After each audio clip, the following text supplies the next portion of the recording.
É, Boa noite a todos, bem-vindos ao nosso episódio do podcast de Teoria Política. E hoje o tema vai ser Revolução versus Reforma.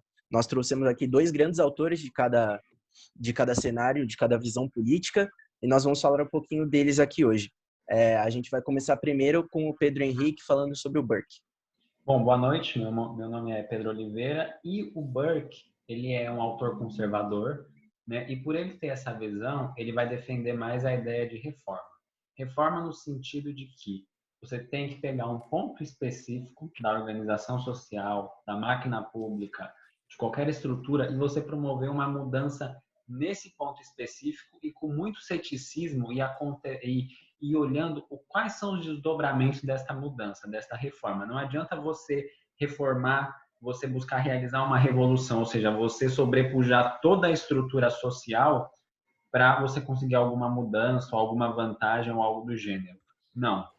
Outra coisa que ele fala também é acerca do papel do intelectual, ou seja, da pessoa que ele tem uma ideia, ele cria uma revolução. Só que essa pessoa, ele não tem noção de como a estrutura social é complexa, entendeu? E a ideia dele, quando colocado dentro dessa estrutura, pode acabar levando a consequências muito ruins, né? Então, assim, a visão dele é reformista e permeada por muito ceticismo. Perfeito. A gente vai falar agora também com o Pedro Negrão sobre a Revolução em Marx. Olá, boa noite, sou Pedro Negrão e assim, o Marx ele é um autor comunista, né, que defende a revolução como uma transformação social que altera toda a sociedade num conjunto, né? O papel revolucionário, né, ele destrói as relações tanto produtivas como sociais, né? Porque ele sempre enxerga numa dialética entre opressor e oprimido numa luta de classes, né? Sempre na história sempre tiveram essa dialética, né? Aí as evoluções de verdade, ele só enxerga elas quando elas explodem no nível máximo, assim, quando são períodos em que esses dois fatores, né, tanto o opressor quanto o oprimido, eles se chocam, né?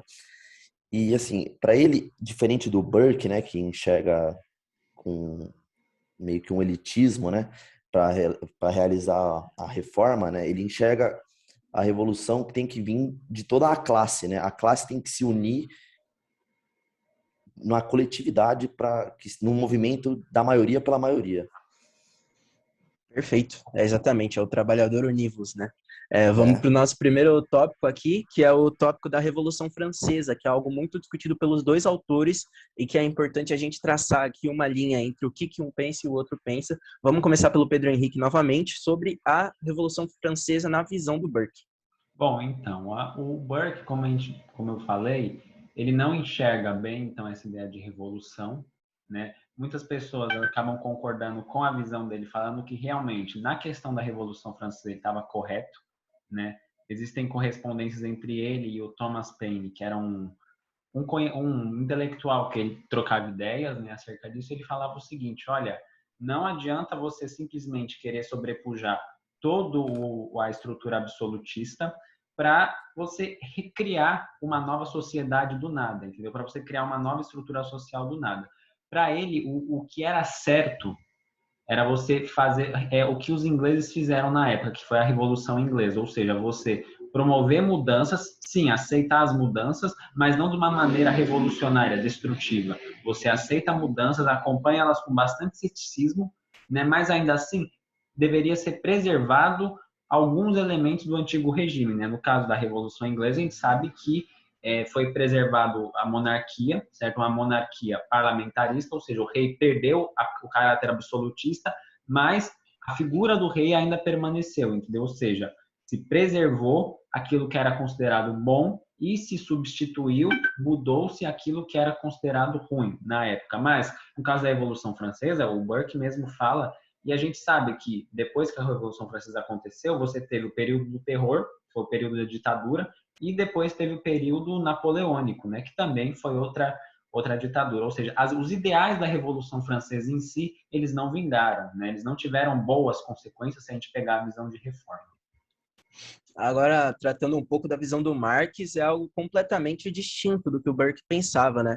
A revolução para Marx, principalmente a revolução proletária, ela é inevitável. A partir do momento que há e deve-se esperar que a revolução não vá vir em um momento de prosperidade, né, mútua.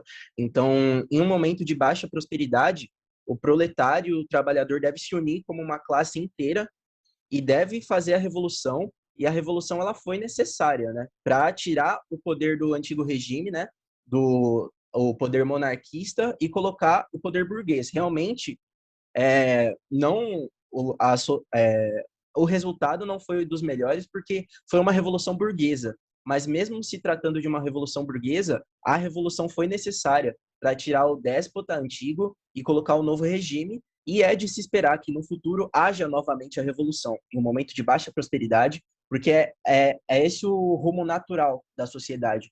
É o trabalhador ele se unir como uma classe e atingir o ponto de uma revolução proletária. Bom, tratando agora do próximo tópico, para a gente não se atrasar muito, a gente vai falar um pouco sobre a natureza humana, né, na visão dos dois autores. Começando novamente pelo Pedro Henrique, sobre Burke, o estado da Então, natureza e a natureza humana.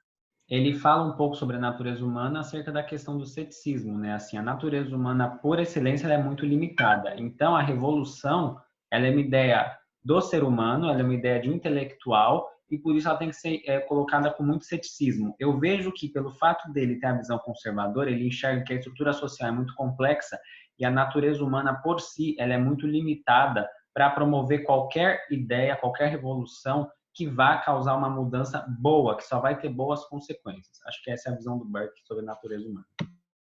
E para finalizar rapidamente, a gente vai com o Pedro Negrão sobre a natureza humana em Marx. Né? É bem básico, na real. É o famoso trabalhador univos, né? Trabalhadores do mundo inteiro se univos, né? Porque tem que ser...